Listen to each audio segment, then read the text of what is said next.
자카르타 연합의 아름다운 아침입니다. 다 함께 사도신경으로 신앙 고백하겠습니다. 전능하사 천지를 만드신 하나님 아버지를 내가 믿사오며 그 외아들 우리 주 예수 그리스도를 믿사오니 이는 성령으로 잉태하사 동정녀 마리아에게 나시고 본디오 빌라도에게 고난을 받으사 십자가에 못 박혀 죽으시고 장사한 지 사흘 만에 죽은 자 가운데서 다시 살아나시며 하늘에 오르사 전능하신 하나님 우편에 앉아 계시다가 저리로서 산자와 죽은 자를 심판하러 오시리라. 성령을 믿사오며 거룩한 공회와 성도가 서로 교통하는 것과 죄를 사하여 주시는 것과 몸이 다시 사는 것과 영원히 사는 것을 믿사옵나이다. 아멘. 제 11장. 그런즉 내 하나님 여호와를 사랑하여 그가 주신 책무와 법도와 규례와 명령을 항상 지키라. 너희의 자녀는 알지도 못하고 보지도 못하였으나 너희가 오늘날 기억할 것은 너희의 하나님 여호와의 교훈과 그의 위엄과 그의 강한 손과 펴신 팔과 애굽에서 그 왕 바로와 그 전국에 행하신 이적과 기사와 또 여호와께서 애굽 군대와 그 말과 그 병거에 행하신 일, 곧 그들이 너희를 뒤쫓을 때에 홍해물로 그들을 덮어 멸하사 오늘까지 이른 것과 또 너희가 이곳에 이르기까지 광야에서 너희에게 행하신 일과 루벤 자손 엘리압의 아들 다단과 아비람에게 하신 일, 곧 땅이 입을 벌려서 그들과 그들의 가족과 그들의 장막과 그들을 따르는 온 이스라엘의 한가운데서 모든 것을 삼키게 하신 일이라. 너희가 여호와께서 행하신 이 모든 큰 일을 너희의 눈으로 보았느니라. 그러므로 너희는 내가 오늘 너희에게 명하는 모든 명령을 지키라. 그리하면 너희가 강성할 것이요 너희가 건너가 차지할 땅에 들어가서 그것을 차지할 것이며 또 여호와께서 너희의 조상들에게 맹세하여 그들과 그들의 후손에게 주리라고 하신 땅, 곧 젖과 꿀이 흐르는 땅에서 너희의 날이 장구하리라. 네가 들어가 차지하려 하는 땅은 네가 나온 애굽 땅과 같지 아니하니 거기에서는 너희가 파종한 후에 발로 물대기를 채소밭에 댐과 같이 하였거니와 너희가 건너가서 차지할 땅은 산과 골짜기가 있어서 하늘에서 내리는 비를 흡수하는 땅이요 내 하나님 여호와께서 돌보아 주시는 땅이라. 연초부터 연말까지 내 하나님 여호와의 눈이 항상 그 위에 있느니라. 내가 오늘 너희에게 명하는 내 명령을 너희가 만일 청종하고 너희의 하나님 여호와를 사랑하여 마음을 다하고 뜻을 다하여 섬기면 여호와께서 너희의 땅에 이른 비 늦은 비를 적당한 때에 내리시리니 너희가 곡식과 포도주와 기름을 얻을 것이요 또 가축을 위하여 들에 풀이 나게 하시리니 네가 먹고 배부를 것이라. 너희는 스스로 삼가라. 두렵건대 마음에 미혹하여 돌이켜 다른 신들을 섬기며 그것에게 절함으로 여호와께서 너희에게 진노하사 하늘을 닫아 비를 내리지 아니하여 땅이 소산을 내지 않게 하심으로 너희가 여호와께서 주신 아름다운 땅에서 속히 멸망할까 하노라. 샬롬, 자카르타 연합의 아름다운 아침입니다. 오늘은 신명기 11장 말씀을 함께 보도록 하겠습니다. 지금 모세가 계속 강조한 게 무엇이죠? 하나님의 말씀 지켜야 된다. 하나님 말씀 지켜야 너희가 그 땅에서 오래 살 수 있다. 그 땅에서 승리할 수 있다. 이런 표현들에 관하여서 말씀에 대한 이야기들을 계속 강조하고 있었는데 오늘 11장 같은 경우는 하나님께서 그 땅에 대한 설명을 해주세요. 그 땅이 어떤 땅인가를 다시 한번 이렇게 리마인드 시켜주십니다. 9절 말씀입니다. 여호와께서 너희의 조상들에게 맹세하여 그들과 그들의 후손에게 주리라고 하신 땅, 가나안 땅, 약속의 땅, 지금 너희가 눈으로 보고 있는 그 땅을 뭐라고 하시죠? 곧 젖과 꿀이 흐르는 땅이라고 말씀해 주십니다. 이제 이 표현이 여기서 나온 거예요. 그 가나안 땅을 우리가 표현할 때에 가장 대표적인 이 단어가 이거죠. 젖과 꿀이 흐른다라는 겁니다. 이 젖과 꿀이 흐른다, 여기서 느껴지는 어떤 이미지들이 있으시죠. 와, 얼마나 그 땅이 먹고 살기가 좋으면, 얼마나 그 땅은 농사가 잘 되면 젖과 꿀이 흐른다. 젖이라고 말한 거 보니까 아마 농경도, 목축도 잘 되나 보다. 동물들도 잘 자라나 보다. 이렇게 우리가 생각을 해볼 수 있는 그 땅, 그 부요한 땅, 그 땅, 어떤 땅? 가나안 땅. 먼저는 저와 여러분들의 삶의 자리 가운데에 내가 있는 그 자리가 하나님이 허락하여 주신 이 젖과 꿀이 흐르는 은혜가 있기를 주님의 이름으로 축원합니다. 하나님께서 주시는 그 가나안 땅을 살아가는 그 기쁨이 있기를 소망합니다. 거기서 사는 게 하루 이틀이 아니래요. 너희의 날이 장구하리라. 그러니까 길게 그 땅에서 살게 될 것이다. 얼마나 축복의 말씀입니까? 얼마나 귀한 말씀이에요. 그러면서 이제 하나님이 그 땅을 설명해 주세요. 야, 내가 가나안 땅 다시 한번 설명해 줄게. 젖과 꿀이 흐르는 땅에 대해서 설명해 줄게. 그때 이 말씀을 들었던 이스라엘의 기대감은 무엇이었을까요? 야, 하나님, 그 땅 얼마나 좋은지 좀 설명해 주십시오. 저희가 그 땅을 잘 이해할 수 있도록 그 땅에서 농사를 심으면은 농사가 얼마나 잘 되는지, 가축을 키우면 가축이 얼마나 잘 자라는지 설명을 해 주십시오. 라고 생각합니다. 그러면서 이제 하나님 설명하세요. 너희가 들어가 차지하려 하는 땅은 그 젖과 꿀이 흐르는 땅, 가나안 땅은 너희가 나온 애굽 땅과 같지 않다, 다르다는 거예요. 두 가지를 좀 비교하시죠. 너희가 나온 애굽 땅, 너희가 들어가 차지하려는 가나안 땅. 근데 가나안 땅은 뭐라고 분명히 말씀하세요. 그 위에 젖과 꿀이 흐른다고 말씀하셨습니다. 그러면서 거기는 어디요? 너희가 나온 땅, 애굽 땅은 너희가 파종한 후에 발로 물대기를 채소밭에 댐과 같이 하였거니와 라고 말씀하십니다. 이게 이제 우리 지금 현재로 표현해보면 이런 표현이에요. 너희가 파종한 후에 씨 뿌린 다음에 발로 물대기를 채소밭에 댐과 같이 하였다. 이 표현은 당시에 애굽이라는 나라는 가장 강대국 아니겠습니까? 그렇기 때문에 일단 기술이 좋아요. 그리고 때때마다 나일강이 범람을 합니다. 물론 범람하는 것이 쉽진 않지만 이 이집트의 학자들이 농경이 발달하면서 무엇을 계산해내기 시작하냐면 나일강이 언제쯤 범람하겠다라는 것을 계산해내기 시작합니다. 그러면서 나일강이 한번 범람했다가 물이 한번 확 들어왔다가 빠지고 나면은 어떤 일이 일어나냐면 그 땅의 지력이 회복이 되는 거예요. 땅의 힘이 다시 회복이 되는 겁니다. 그러니까 이것만 잘 계산할 수 있으면, 언제 나일강이 넘쳤다가 빠지겠다라는 것만 계산할 수 있으면 그 땅이 날마다 새로워지는 겁니다. 그래서 너희가 파종한 후에 발로 물대기를 채소밭에 댐과 같이 하였다라는 의미는 무엇이냐면 그 애굽 땅, 너희가 나온 애굽 땅은 농사 짓기가 좋다는 겁니다. 농사가 잘 됐다는 거예요. 관계수로도 잘 돼 있고 농업 기술도 좋고 땅의 힘도 좋아서 애굽 땅에서는 너희가 먹을 게 풍부했다. 너희가 농사가 잘 됐다라는 거예요. 어디가? 애굽 땅이요. 애굽 땅. 그런데 11절 보세요. 너희가 건너가서 차지할 땅 어디예요? 가나안 땅. 그리고 위에 분명히 뭐라고 말씀하셨어요? 젖과 꿀이 흐르는 땅. 와, 우리가 상상 속에 그리는 그 천국과도 같은 땅.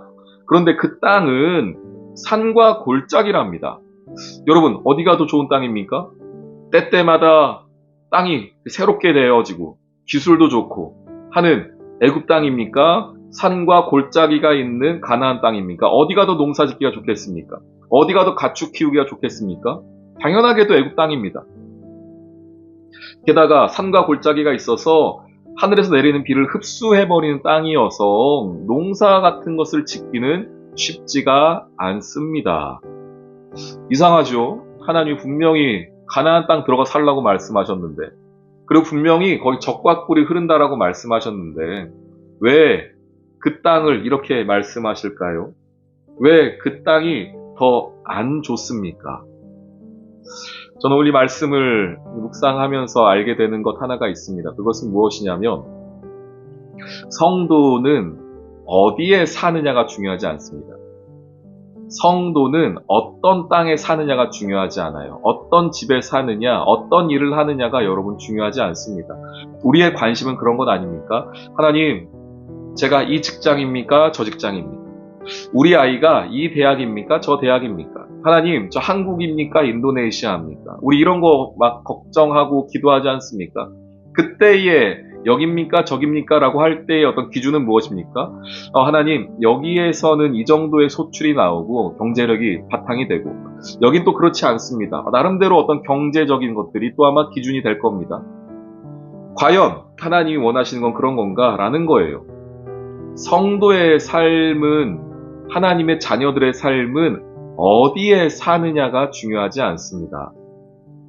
하나님의 자녀들은 이게 더 중요해요. 12절 보십시오. 내 하나님 여호와께서 돌보아 주시는 땅이라. 여러분, 이 이유 때문입니다. 이 이유가 있기에 그 땅이 젖과 꿀이 흐르는 거예요. 내 눈으로 볼 때에 애굽 땅이 훨씬 좋습니다. 애굽에서 농사하는 게 훨씬 편해요. 그런데 그 땅에는 하나님이 계시지 않아요. 그 땅에는 하나님이 말씀이, 또한 하나님이 나오라고 하시는 말씀이 있는 땅이에요. 그리고 내가 이 땅을 봤더니 여기는 농사 짓기 힘들어요. 산과 골짜기입니다. 비가 다 흡수해버리는 땅입니다. 비를 다 흡수하는 땅입니다. 그런데 이곳에 하나님이 계시니 내 하나님 여호와께서 돌보아 주시는 땅이라. 여기서 이 두 가지의 차이가 생기는 겁니다. 젖과 꿀이 여기에서 차이를 만들어내는 겁니다. 연초부터 연말까지라는 표현이 있죠. 이것은 어떤 시간, 1월 1일부터 12월 31일이 아니라 하나님께서 계속해서라는 표현입니다. 끊임없이 계속해서 하나님이 쉬지 않고, 이런 표현이에요. 그렇게 하나님이, 여호와 하나님의 눈이 항상 그 위에 머물러 있다는 겁니다. 이것 때문에 그 땅이 젖과 꿀이 흐르는 땅이 되는 겁니다. 우리는 하나님, 오늘 내 삶이 너무 힘듭니다. 광야와 같습니다. 너무 퍽퍽합니다. 하나님, 여기서 좀 빨리 벗어나게 해주십시오. 예, 하나님, 그 기도도 들어주시길 원합니다. 또 그런 힘든 삶의 자리가 있다면은 빨리 하나님이 선한 길로 인도해 주시길 소망합니다. 그런데 더 중요한 것은 무엇이냐면, 하나님, 내가 오늘 이 땅에 있지만, 산과 골짜기 같은 이 자리에 있지만, 여기서 하나님이 돌보아 주신 것을 경험케 해주십시오. 하나님의 눈이 이 자리에 있다는 것을 내가 경험케 해주십시오. 라고 여러분 기도하셔야 돼요. 성도는 어디 있느냐가 중요하지 않아요. 누구와 있느냐가 중요합니다.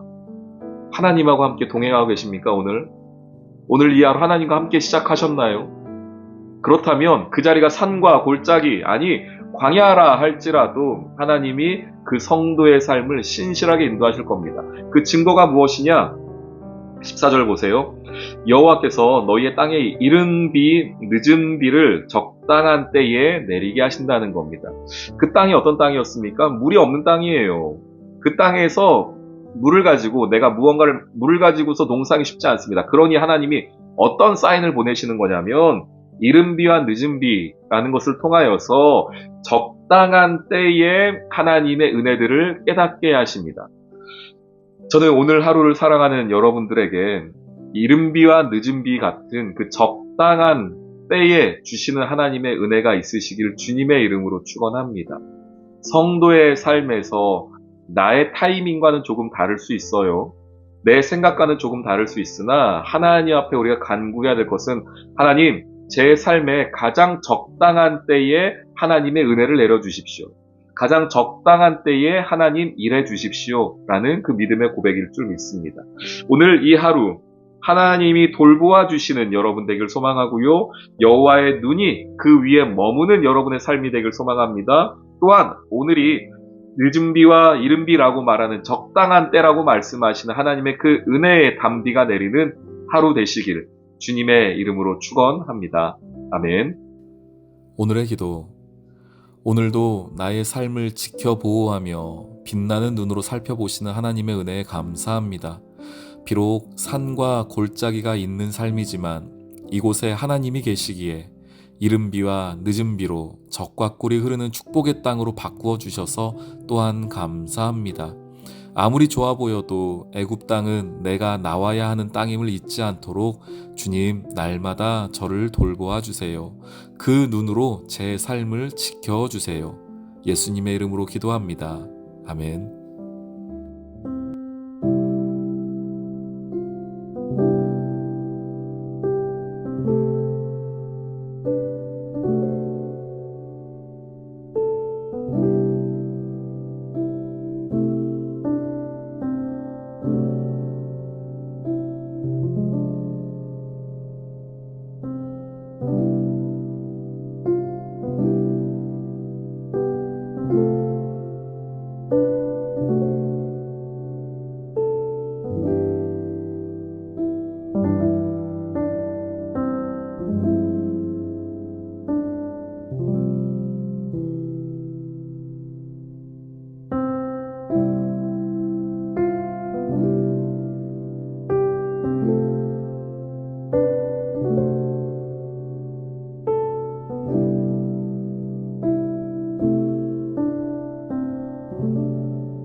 있습니다.